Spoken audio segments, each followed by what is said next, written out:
But I want to start with a question for Marc and Ron, which is by far the number one question. Probably going to be a lengthy answer. What makes you guys decide to invest in a founder or a company? Either of you can start. Go ahead. No. Go ahead. You first. Well, we have a slide on that. We have an app for that. They're bringing some. Marc can start while we try to get your slide up. Okay. We're bringing in AV guys, so. So say the question again. Go ahead. What makes you decide to invest in a founder or a company? So what makes us invest in a company is based on a whole bunch of characteristics. I've been doing this since 1994, right before Marc got out of the University of Illinois. So SV Angel and its entities have invested in over 700 companies. So to invest in 700 companies, that means we've physically talked to thousands of entrepreneurs. And there's a whole bunch of things that just go through my head when I meet an entrepreneur. And I'm just going to talk about what some of those are. And literally, while you're talking to me in the first minute, I'm saying, is this person a leader? You know, is this person rifle-focused and obsessed by the product? I'm hoping, because usually the first question I ask is, what inspired you to invent this product? I'm hoping that it's based on a personal problem that founder had, and this product is the solution to that personal problem. Then I'm looking for communication skills, because if you're going to be a leader and hire a team, assuming your product is successful, you've got to be a really good communicator, and you have to be a born leader. Now, some of that you might have to learn those traits of leadership, but you better take charge and be able to be a leader. I'll switch back to the slide, but let's let Marc. Yeah, I agree with all that. I guess, and there's a lot of detail to this question that we could talk about, and we may be even a little bit different than Ron, where we are different than Ron, that we actually invest across stages. So we invest at the seed stage, venture stage, growth stage, and then we invest in a variety of different business models, consumer, enterprise, and a bunch of other variations. So there are kind of fine-grained answers, that we could get into if there are specific questions. Two general concepts that I would share. So one is the venture capital business is 100% a game of outliers. It's extreme exceptions.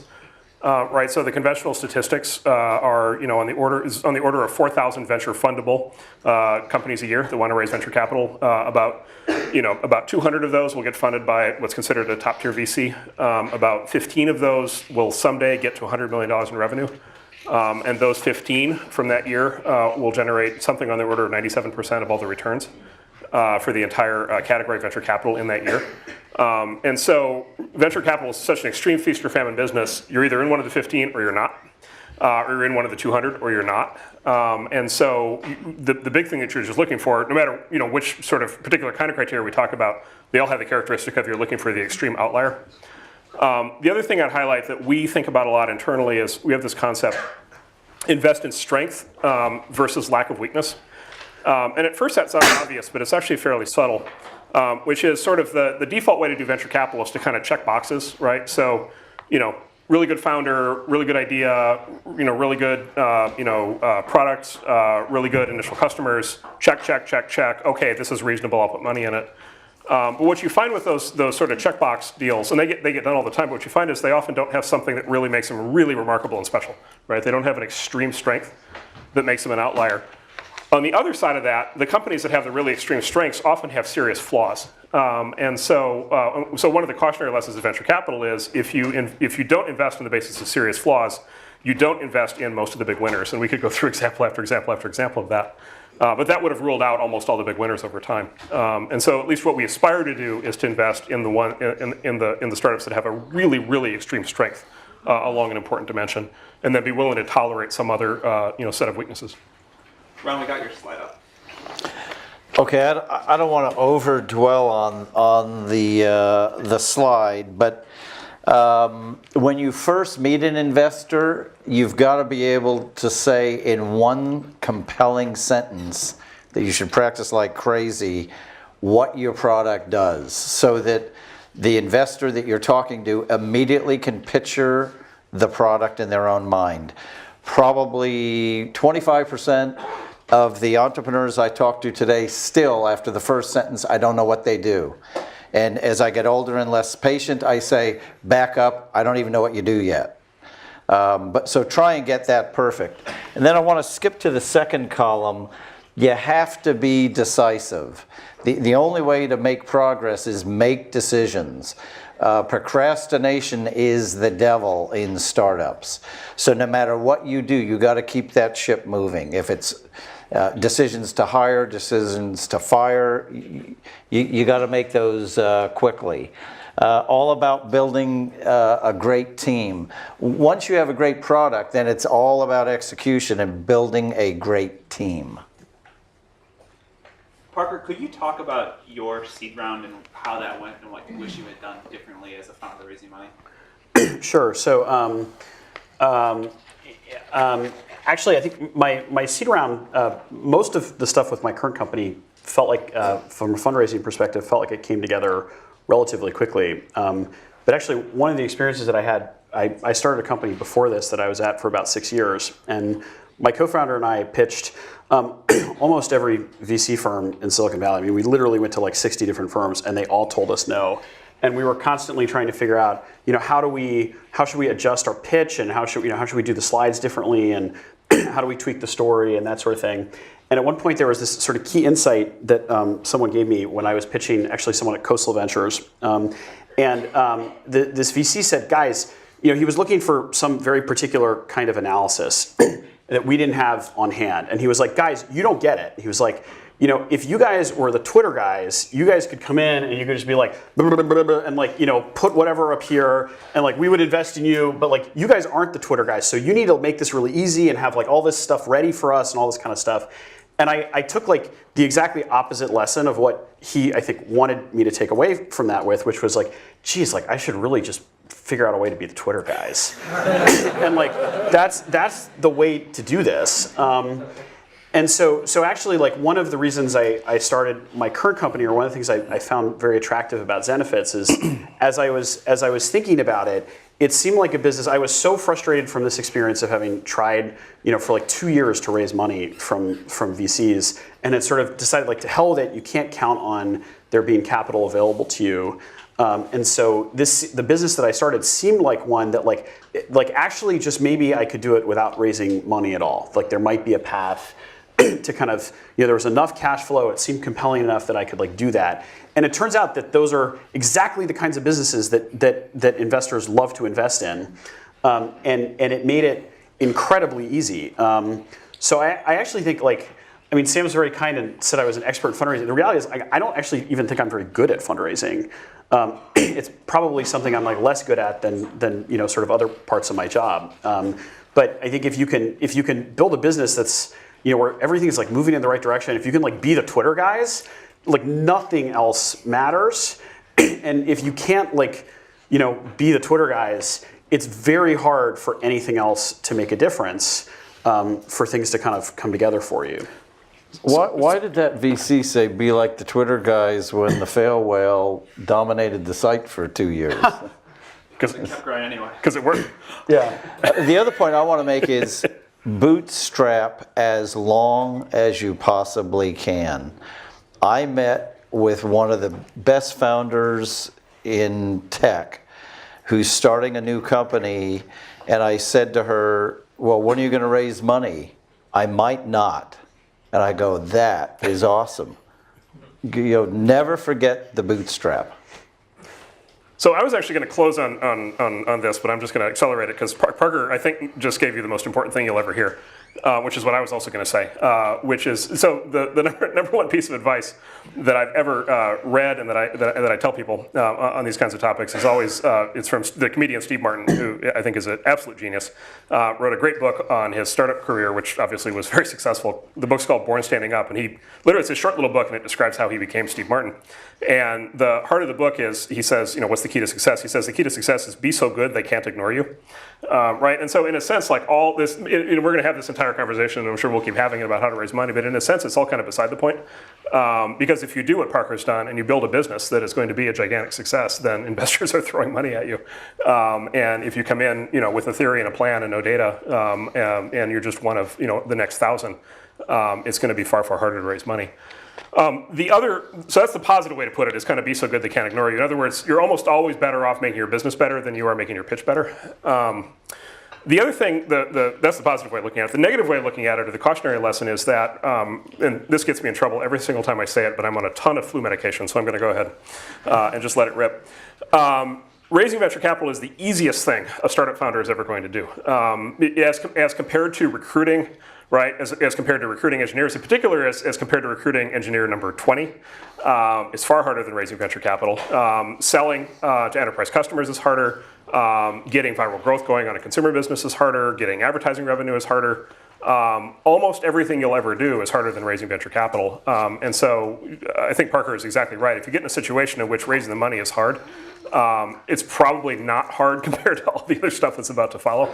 And it's very important to bear that in mind.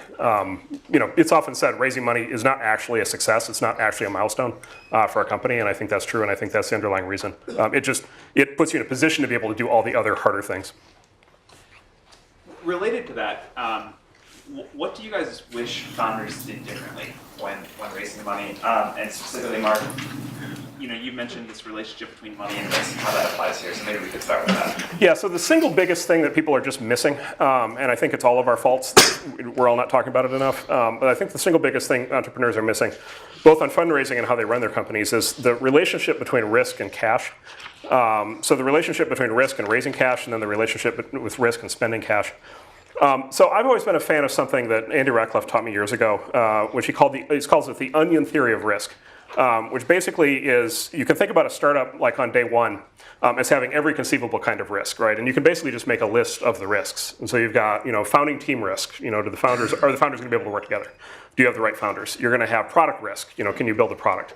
You'll have technical risk, right? Which is maybe you need a machine learning breakthrough or something to make it work. Are you going to be able to do that?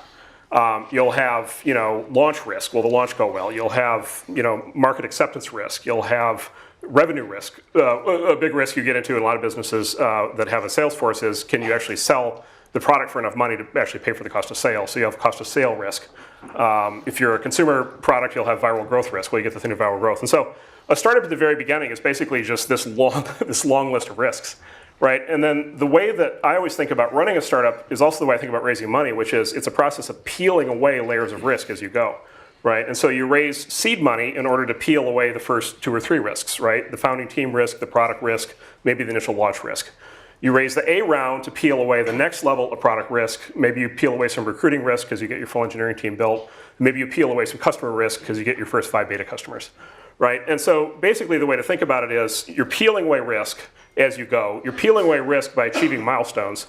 And then as you achieve milestones, you're both making progress in your business and you're justifying raising more capital, right? And so you come in and you pitch somebody like us and you say you're raising a B round. The best way to do that with us is you say, okay, I raised a seed round, I achieved these milestones, I eliminated these risks. I raised the A round, I achieved these milestones, I eliminated these risks. Now I'm going to raise a B round. Here are my milestones, here are my risks. And then by the time I go to raise a seed round, here's the state that I'll be in. And then you calibrate the amount of money that you raise and spend to the risks that you're pulling out of the business. And I go through all this, in a sense this sounds kind of obvious, but I go through all this because it's a systematic way to think about how the money gets raised and deployed, as compared to so much of what's happening, especially these days, which is just, oh my God, let me go raise as much money as I can, let me go build the fancy offices, let me go hire as many people as I can, and just kind of hope for the best. I'm going to be tactical. For sure, don't ask people to sign an NDA. We rarely get asked anymore because most founders have figured out that if you ask somebody for an NDA at the front end of the relationship, you're basically saying, I don't trust you. So the relationship between investors and founders involves lots of trust. The biggest mistake that I see by far is not getting things in writing.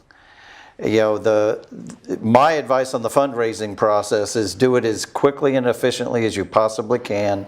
Don't obsess over it. For some reason, founders get their ego involved in fundraising where it's a personal victory. It is the tiniest step on the way, as Marc said, and it's the most fundamental. Hurry up and get it over with. But in the process, when somebody makes a commitment to you, you get in your car and you type an email to them that confirms what they just said to you. Because a lot of investors have very short memories, and they forget that they committed to you that they were going to finance, or they forget what the valuation was, or that they were going to find a co-investor. You can get rid of all that controversy just by putting it in writing, and when they try and get out of it, you just resend the email and say, excuse me. And hopefully they've replied to that email anyway, so get it in writing. In meetings, take notes and follow up on what's important. I want to talk a little bit more about the tactics here. Just how does the process go? Can people email you guys directly? Do they need to get an introduction? How many meetings does it take for you to make a decision? How do you figure out what the right terms are? When can a founder ask you for a check? You wanna? That was like 6 questions. That's a lot of things. Yeah. Okay. Good. It's the process. Why don't you describe? Because you'll describe seed, and then I'll describe. Yeah. So SV Angel, invests in seed stage startups. So we like to be the very first investor. We normally invest today in a round that's $1 million to $2 million. It used to only be $1 million. So if we invest $250K, that means there's 5 or 6 other investors in that syndicate. SV Angel has now a staff of 13 people. I do no due diligence anymore. I am not a picker anymore. I just help on major projects for the portfolio companies that are starting to mature. But we have a whole team that processes. We at SV Angel end up investing in one company for every 30 that we look at, and we end up investing in about 1 a week. I think what's interesting is we don't really take anything over the transom. Our network is so huge now that we basically just take leads from our own network. We evaluate the opportunity, which means you have to send in a really great short executive summary. And if we like that, we actually vote, although I'm not in this meeting anymore, but the group actually votes on, do we make a phone call? That's how important time is in this process. And if enough of the team at SV thinks it's interesting, then they appoint a person to make a phone call to that founder, usually somebody on our team who has domain experience.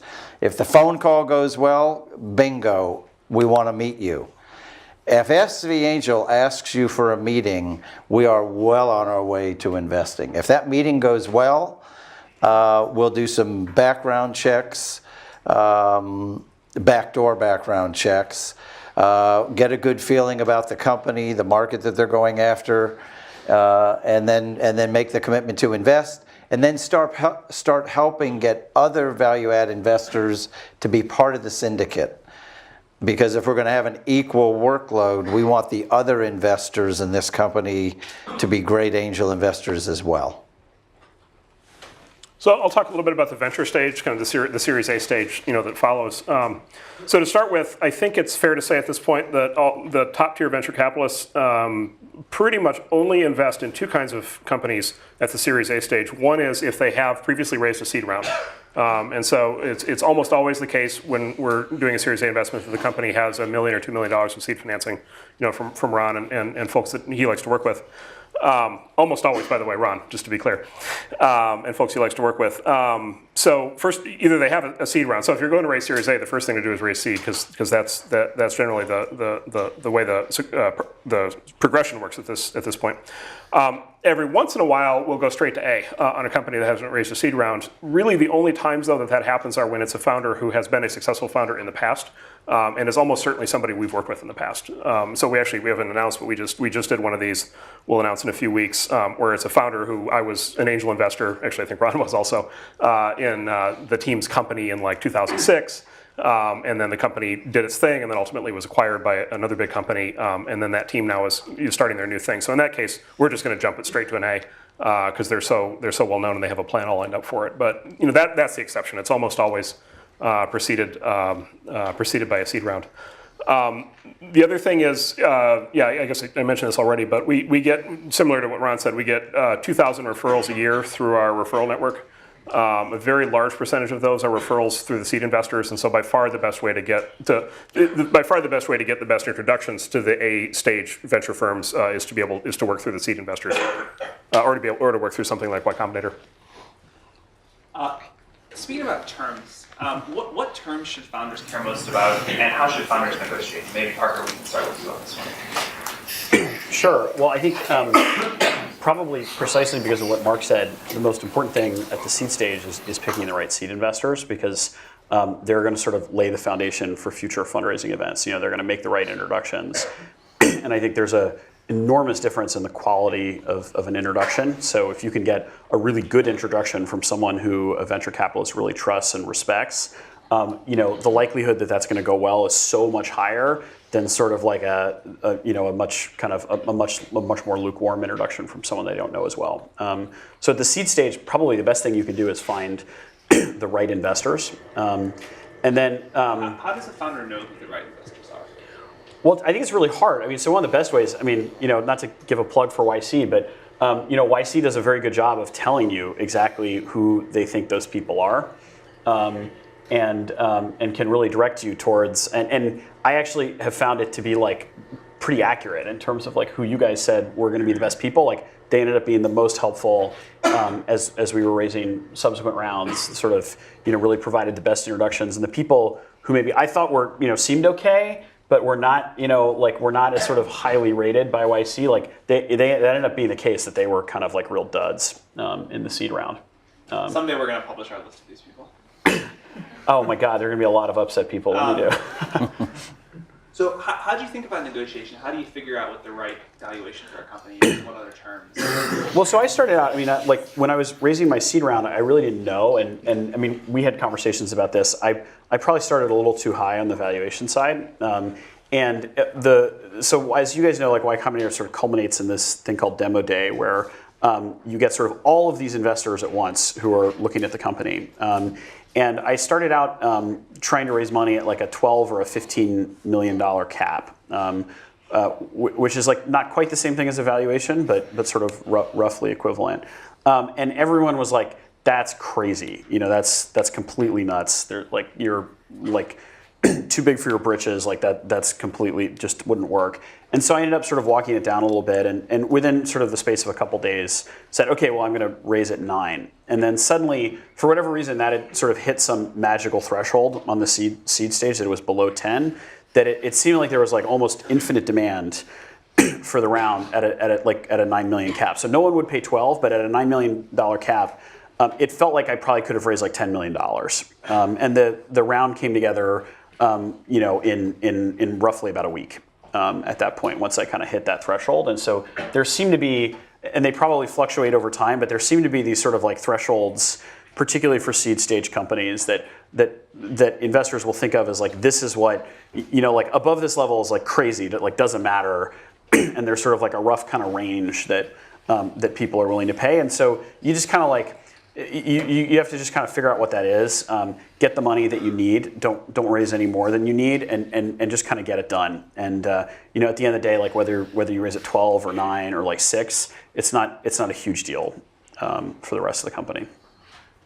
Is there a maximum amount of the company you think that founders should sell in their seed round and A round, beyond which problems happen? For any of you. I feel like that's a better question for you. Well, gosh, I don't know. I think I don't know the rules on this stuff. I think the tricky thing is, it seems like they're kind of rough, particularly for like a Series A. You're probably going to sell somewhere between 20 and 30% of the company, because below venture capitalists tend to be a lot more ownership focused than price focused.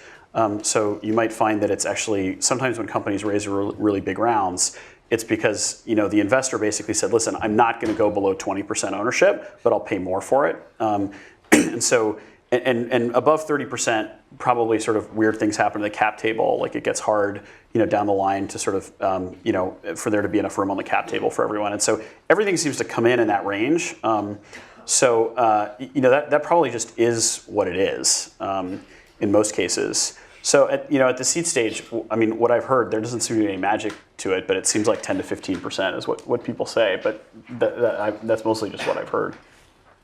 I'm curious in your guys' thoughts. I agree with all that. I think it's important to get the process over with. But I think it's important for the founder to say to themselves in the beginning, at what point does my ownership start to demotivate me? Because if there's like a 40% dilution in an angel round, I've actually said to the founder, do you realize you've already doomed yourself? You're going to own less than 5% of this company if you're a normal company. And so these guidelines are important. The 10 to 15%, because if you keep giving away more than that, there's not enough left for you and the team, and you're the ones doing all the work. Well, actually, we'll walk. We've seen a series of interesting companies in the last 5 years where we just walk simply. We won't bid simply on the basis of their cap tables already destroyed. Outside investors already own too much. There was a company we really wanted to invest in, but the outside investors already owned 80% of it when we talked to them, and it was still a relatively young company. They had just done 2 early rounds that had just sold too much of the company, and literally we were worried, and I think accurately so, that it was going to be demotivating for the team to have that structure. One more question before we open it up to the audience for Ron and for Marc. Could you guys both tell the story of the most successful investment you've ever made and how that came to happen? Other than Zenefits, of course. Other than Zenefits. Yeah, other than That's going to be hard. for me, clearly, it was the investment in Google in 1999, and we got Google return out of it. But funny enough, I met Google through a Stanford professor, David Cheriton, who's in the School of Engineering. He's still here.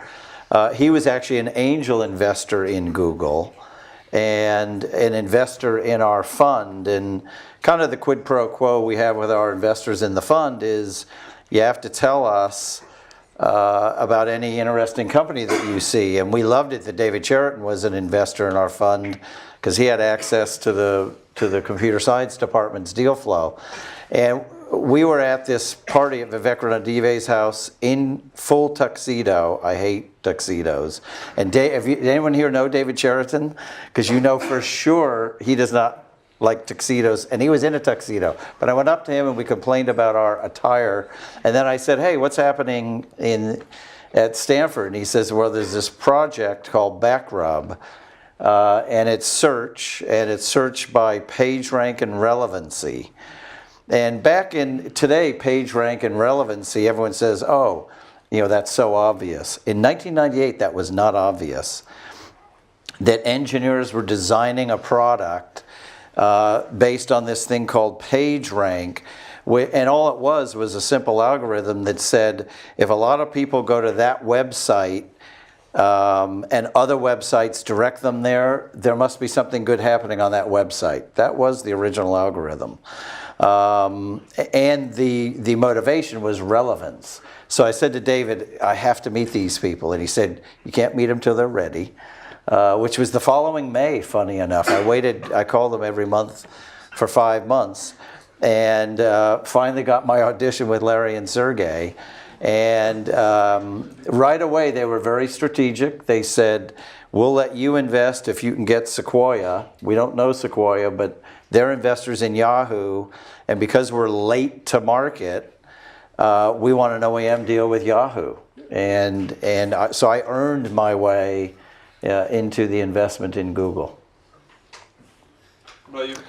So I'll tell one on the other side, which is Airbnb, which we actually were not early investors in. We did Airbnb as a growth round. We did the first big growth round in Airbnb, at about $1 billion valuation in 2011.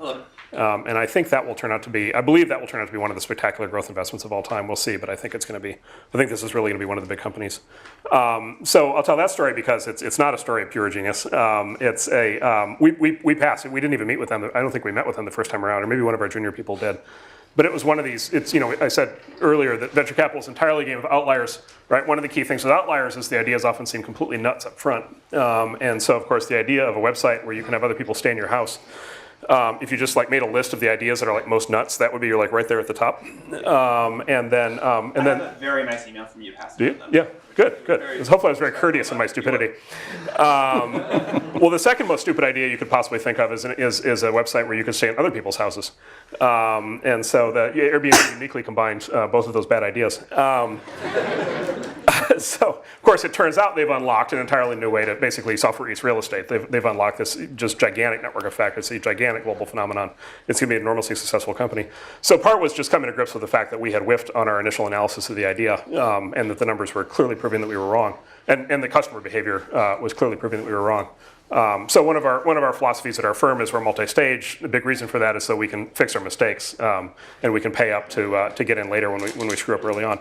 The other thing I'll highlight, though, is the other reason why we pulled the trigger at a high valuation when we did was because we had spent time at that point with the founders, with Brian and with Joe and with Nate. And there's a friend of mine in private equity has this great line, Egon Durbin has this great line. He says, as people progress through their careers, they get bigger and bigger jobs. And at some point, they get the really big job. And it's some people, about half people grow into the big job, and about the other half of people swell into it. Right? And you can kind of tell the difference. There's a point when people just lose their minds. And one of the issues with these companies that are sort of super successful hyper-growth companies is, this Airbnb was sort of the classic case of these super young founders who hadn't run anything before. So how are they going to be at running, this sort of giant global operation? And we just were tremendously impressed and are today, every time we deal with all three of those guys, how mature they are, how much they're progressing. It's like they get more and more mature, they get better and better judgment, and they get more and more humble as they grow. And so that made us feel really good that not just was this business going to grow, but that these were guys who were going to be able to build something and be able to run it in a really good way. People always ask me, why do you think Airbnb is such a great company? It's funny, we're obsessing over Airbnb. But, and I say to people, it's because all three founders are as good as the other founder. That is very rare. In the case of Google, two founders, one of them is a little better than the other one, but hey, he's the CEO. Every company has a CEO. I think we just got the TechCrunch headline. Every company has a CEO. Yeah. Every company has a CEO. Why am I saying this? When you start a company, you have to go find somebody as good or better than you to be the co-founder. If you do that, your chances of success grow astronomically. And that's why Airbnb became so successful so quickly. The anomaly is Mark Zuckerberg at Facebook. Yes, he has an awesome team, but the Mark Zuckerberg phenomenon, where it's mainly one person, that is the outlier. So when you start a company, you have got to find phenomenal co-founders. All right, audience questions. Yes. So obviously the conventional wisdom about why you raise money is because you need it. But the more I get off the conventional wisdom, the more I'm starting to hear another story about why you raise money.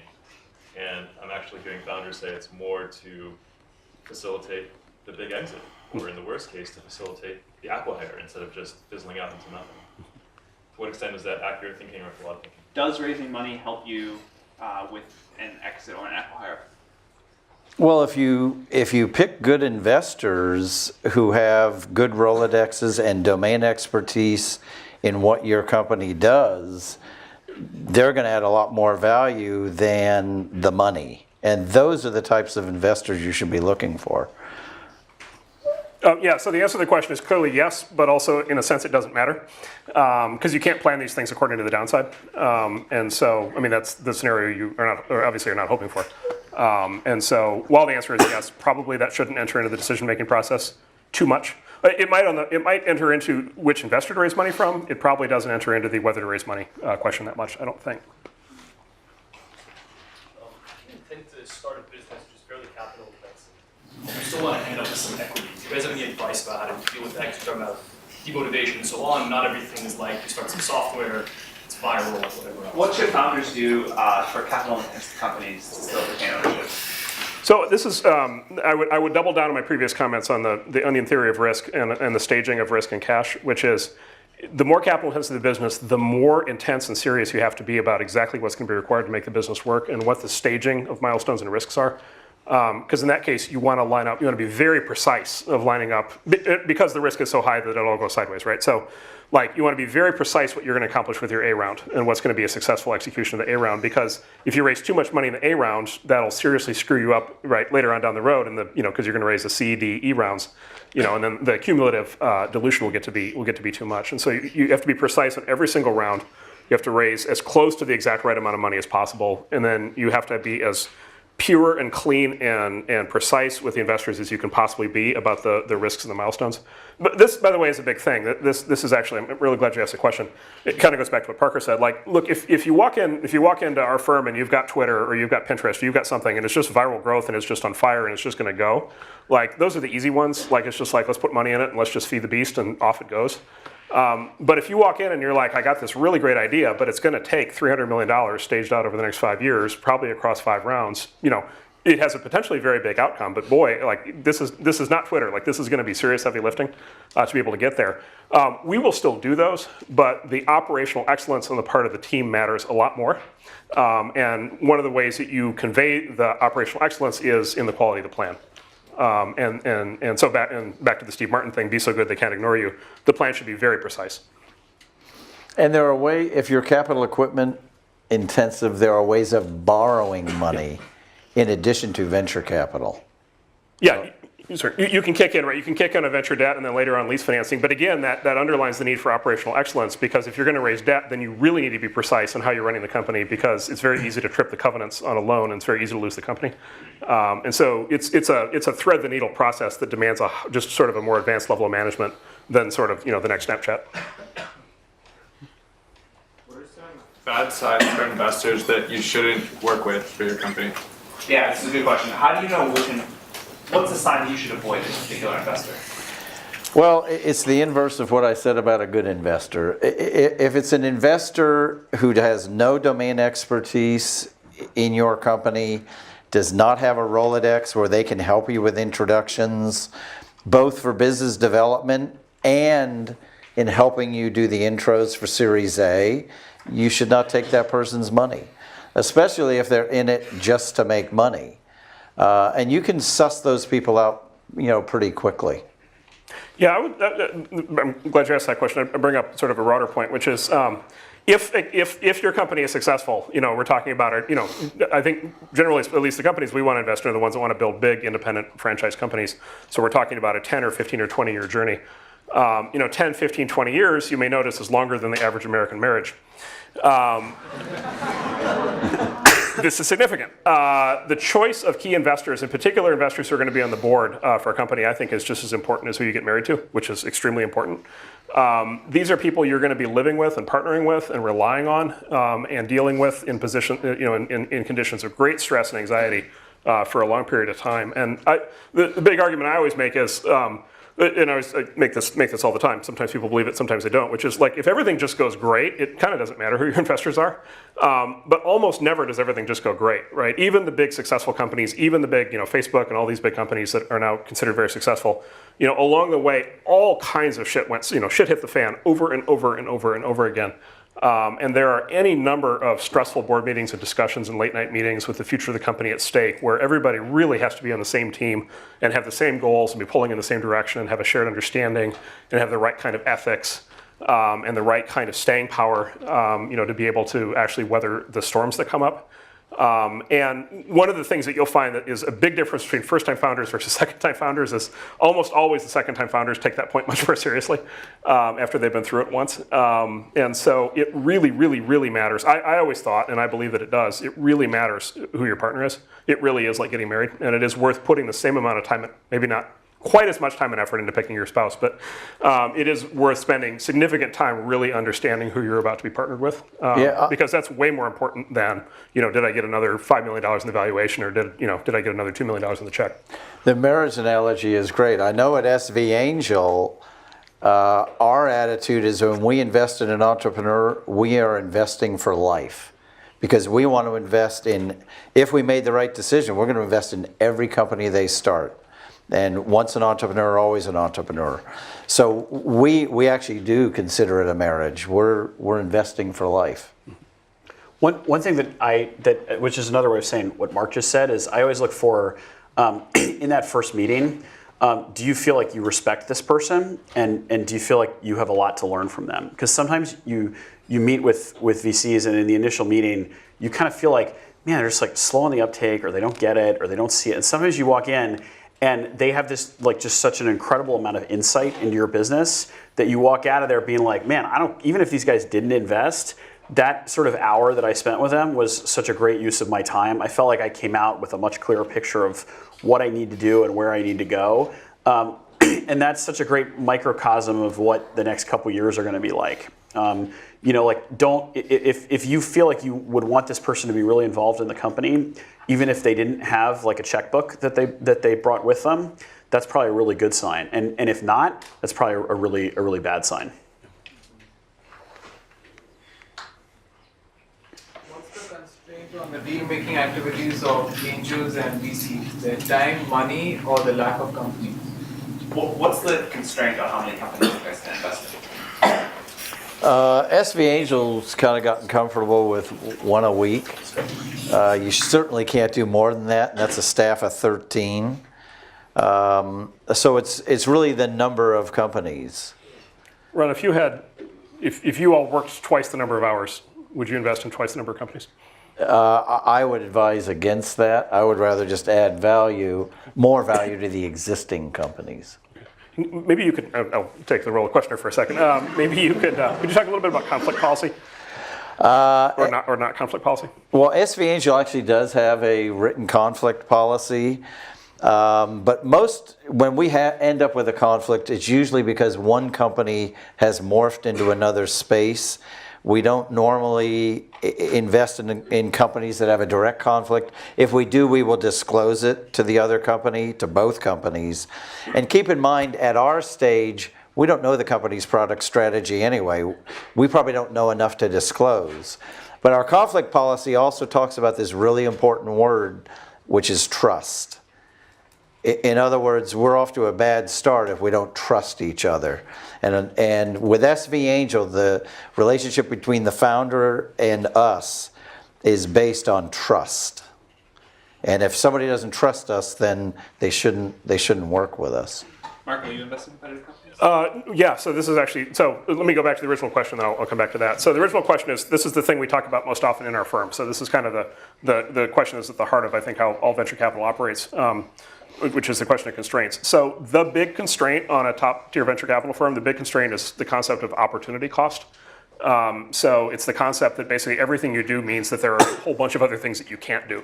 And so it's not so much the cost, and we think about this all the time, it's not so much the cost of we invest $5 million in a company and the company goes wrong and we lose the money. That's not really the loss that we're worried about, because the theory is we'll have the winners that'll make up for that, in theory.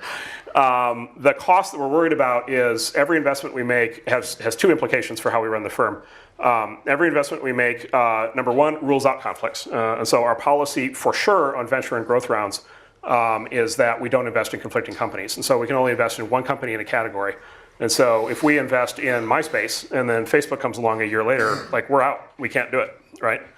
And so we basically every investment we make locks us out of a category, right? And the nature, that's a very complicated topic when you're discussing these things internally in these firms, because you only know the companies that already exist, right? You don't know the companies that haven't even been founded yet, right? And God help you had you invested in an early company that was not going to be the winner, and you were locked out by the time the winner emerged 3 years later and you just couldn't make the investment.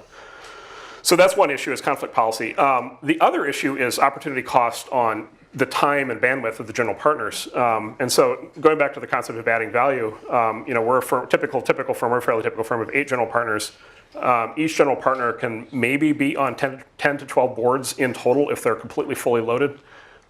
So it's basically, Warren Buffett talks a lot about investing as you basically want to think of it as a ticket that you have a limited number of holes that you can punch, and every time you make an investment, you punch the hole. And when you're out of holes to punch, like you're done, you can't make any new investments. And that's very much how venture capital operates. And so the way to think about it is every open board slot that one of our GPs has at any given point in time is an asset of the firm that can be deployed against an opportunity. But every time we make an investment, it takes the number of slots that we can punch down by one. So it reduces the ability for the firm to do new deals. And so every investment we make forecloses not just the competitive set, but other deals where we will simply run out of time.